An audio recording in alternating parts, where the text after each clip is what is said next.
कहानी की शुरुआत में हमें एक स्कूल दिखाया जाता है जहां एक खतरनाक वायरस फैल चुका होता है। इस वायरस से संक्रमित होकर करीब 90% छात्र ज़ॉम्बी बन चुके होते हैं, जबकि बाकी बचे हुए लोग अपनी जान बचाने के लिए संघर्ष कर रहे होते हैं। इसी बीच छत पर मौजूद कुछ स्टूडेंट्स अचानक नीचे से आती आवाज सुनकर चौंक जाते हैं। जब वे नीचे देखते हैं तो पाते हैं कि पूरा स्कूल ज़ॉम्बीज से भर चुका है। लोग एक दूसरे पर हमला कर रहे होते हैं। तभी एक छात्र जिसका नाम शाओमी है, उसके सामने ऊपर से एक ज़ॉम्बी लड़की आ गिरती है। वह उस पर हमला करने ही वाली होती है कि तभी एक सीनियर स्टूडेंट बीच में आ जाता है और शाओमी का हाथ पकड़कर जल्दी जल्दी भागता है। लेकिन रास्ते में उन्हें एक ऐसा छात्र मिल जाता है जिसे ज़ॉम्बी ने काट लिया होता है। उसकी आंखें पूरी सफेद हो चुकी होती हैं, फिर भी शाओमी वहीं खड़ी रह जाती है। तभी एक सीनियर स्टूडेंट आगे आकर उसे बचाता है और खुद उस ज़ॉम्बी का वार झेल लेता है। शाओमी उस घायल सीनियर को सहारा देकर छत पर ले जाती है, लेकिन वहां भी संक्रमित लोग मौजूद होते हैं। कुछ छात्र डर कर नीचे भागते हैं, जबकि नीचे हालात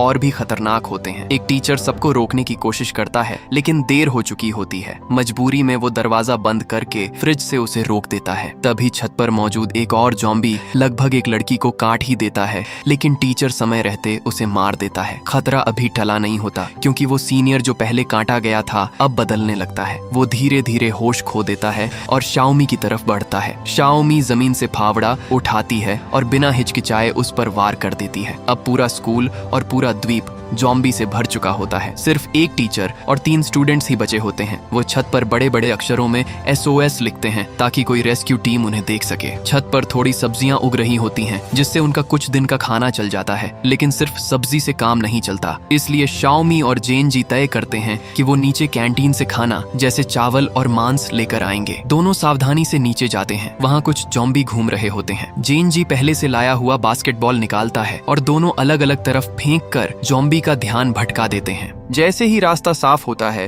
वो जल्दी से हॉल पार कर लेते हैं। अब बस एक कॉरिडोर पार करना होता है, लेकिन मोड़ पर एक ज़ॉम्बी खड़ा होता है। जैसे ही वो मुड़ने वाला होता है दोनों नीचे बैठ जाते हैं। उस ज़ॉम्बी की नजर कमजोर होती है, इसीलिए वो उन्हें देख नहीं पाता। लेकिन जैसे ही वो थोड़ा रिलैक्स होते हैं, अचानक एक और ज़ॉम्बी सामने आ जाता है और शाओमी पर झपटता है। वो फावड़े से उसका वार रोकती है, लेकिन आवाज से पहला ज़ॉम्बी भी वापस आ जाता है। जेन जी बैट से मारने की कोशिश करता है, लेकिन उसकी ताकत कम होने की वजह से ज़ॉम्बी पर कोई असर नहीं होता। तभी शाओमी एक ज़ॉम्बी को खत्म करती है और दूसरे को भी मारकर जेन जी को बचा लेती है। दोनों किसी तरह कैंटीन तक पहुंच जाते हैं। वहां सब कुछ बर्बाद हो चुका होता है, लेकिन उन्हें थोड़ी नूडल्स मिल जाती हैं। तभी शाओमी को एक आवाज सुनाई देती है। वो धीरे धीरे दरवाजे की तरफ बढ़ती है, लेकिन जैसे ही दरवाजा खोलती है अंदर से कोई उस पर झपट पड़ता है। वो उसे गिराकर काबू में करती है। तब पता चलता है कि वो एक जिंदा बची हुई लड़की है। सुरक्षा के लिए वो उसकी पूरी जांच करते हैं और जब यकीन हो जाता है कि वो संक्रमित नहीं है, तब उसे अपने साथ रख लेते हैं। वो लड़की 2nd ईयर की स्टूडेंट होती है जो शुरुआत से ही कैंटीन में छिपी हुई थी। उसे वेलकम करने के लिए सब मिलकर वो नूडल्स खाते हैं जो उन्होंने जान जोखिम में डालकर लाई थी। लेकिन जहां बाकी सब खुश होते हैं, वहीं वो नई लड़की परेशान रहती है, क्योंकि उसे पता है कि खाना ज्यादा दिन नहीं चलेगा। अगले दिन सुबह अचानक स्कूल का स्पीकर चालू हो जाता है। एक जानी पहचानी धुन बजती है और सारे ज़ॉम्बी उस आवाज की तरफ खींच जाते हैं। दरअसल वो नई लड़की जानबूझकर ये कर रही होती है ताकि सारे ज़ॉम्बी एक जगह इकट्ठा हो जाएं और वो भाग सके। शाओमी और जेन जी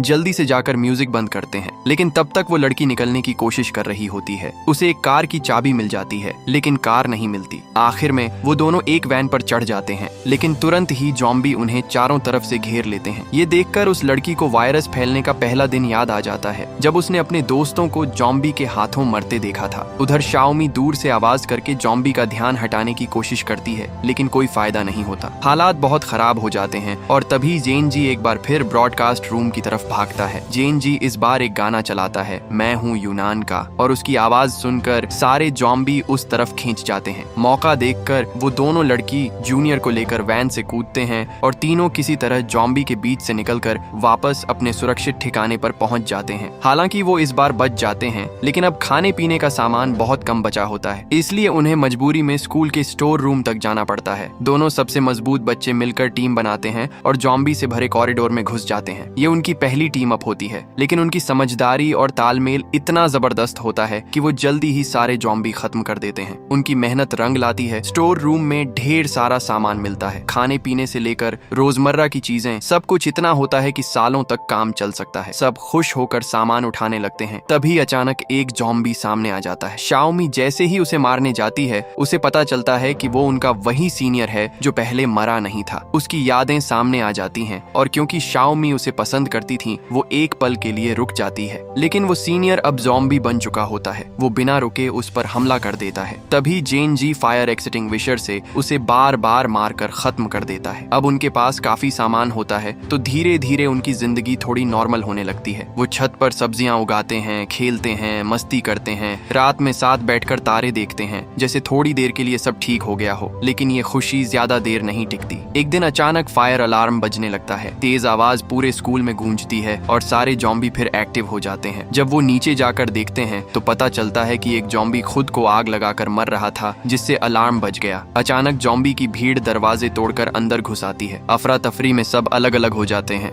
एक जॉम्बी शाओमी पर हमला करता है, लेकिन वो फावड़े से उसे रोककर बाकी दोनों को भागने के लिए कहती है। उधर जेन जी और जूनियर दूसरी मंजिल पर पहुंचते हैं, लेकिन वहां पहले से ही बहुत सारे जॉम्बी होते हैं। वो गिर जाते हैं। पीछे और आगे दोनों तरफ से जॉम्बी घेर लेते हैं। किसी तरह उठकर वो भागते हैं और एक कमरे में छिप जाते हैं, लेकिन जॉम्बी दरवाजा तोड़ देते हैं। हालात बहुत खराब हो जाते हैं। इधर शाओमी अकेले छत पर पहुंचती है और जॉम्बी को रोकने की कोशिश करती है, लेकिन उनकी संख्या बहुत ज्यादा होती है। वो पूरी तरह घिर जाती है। आखिरी पल में जब वो हार मानने वाली होती है, उसे अपने पसंद के सीनियर की बात याद आती है। उससे उसे हिम्मत मिलती है और वो फिर से खड़ी हो जाती है। इस बार वो पूरे जोश में लड़ती है। एक एक करके जॉम्बी को खत्म करती हुई वो छत से नीचे उस कमरे तक पहुंच जाती है जहां उसके दोस्त फंसे होते हैं। वो समय पर पहुंचकर दोनों को बचा लेती है, लेकिन अभी भी टीचर और एक साथी का कोई पता नहीं होता। वो उन्हें ढूंढते हैं और आखिरकार हेल्थ रूम में पहुंचते हैं। वहां जाकर सच्चाई सामने आती है। टीचर अब जॉम्बी बन चुका होता है। असल में आग लगने से पहले ही उसे जॉम्बी ने काट लिया था। वो जानता था कि वो जल्द बदल जाएगा, इसलिए उसने बच्चों को बाहर भेज दिया और खुद को रस्सी से बांध लिया ताकि किसी को नुकसान न पहुंचाए। सब ये देखकर टूट जाते हैं। शाओमी आंखों में आंसू लेकर फावड़ा उठाती है